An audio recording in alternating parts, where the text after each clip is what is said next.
NCB times ಮೀಡಿಯಾಗೆ ಸ್ವಾಗತ. ನಾನು ದರ್ಶನ್ ಹುಣಸೂರು.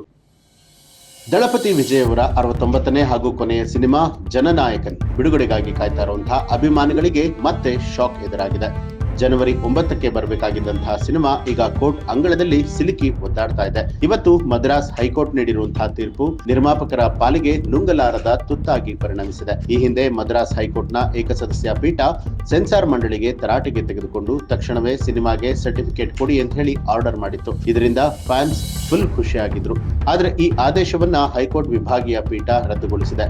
ಅಂದ್ರೆ ಸಿಂಗಲ್ ಜಡ್ಜ್ ಕೊಟ್ಟಿದ್ದ ತೀರ್ಪು ಸಿಂಧುವಲ್ಲ ಅಂತ ಹೇಳಿರುವಂತದ್ದು KVN ಪ್ರೊಡಕ್ಷನ್ಸ್ಗೆ ದೊಡ್ಡ ಹೊಡೆತ ಬಿದ್ದಂತಾಗಿದೆ. ಸಿನಿಮಾದಲ್ಲಿ ಸೇನೆಗೆ ಸಂಬಂಧಪಟ್ಟಿರುವಂತಹ ದೃಶ್ಯಗಳು ಹಾಗೂ ಧಾರ್ಮಿಕ ಭಾವನೆಗಳಿಗೆ ಧಕ್ಕೆ ತರುವಂತಹ ಅಂಶಗಳಿದೆ ಅನ್ನುವಂಥದ್ದು ಸೆನ್ಸಾರ್ ಮಂಡಳಿಯ ವಾದ. ಇದಕ್ಕಾಗಿ ಸಿನಿಮಾವನ್ನ ಪರಿಷ್ಕರಣಾ ಸಮಿತಿಗೆ ಕಳಿಸಬೇಕು ಅಂತ ಹೇಳಿ ಅವರು ಪಟ್ಟು ಹಿಡಿದಿದ್ರು. ಈಗ ಕೋರ್ಟ್ ಕೂಡ ಸೆನ್ಸಾರ್ ಮಂಡಳಿ ಪರವಾಗಿ ಒಲವನ್ನ ತೋರ್ತಾ ಇರೋದ್ರಿಂದ ಸಿನಿಮಾ ರಿಲೀಸ್ ಡೇಟ್ ದಿನೇ ದಿನೇ ಮುಂದಕ್ಕೆ ಹೋಗ್ತಾ ಇದೆ.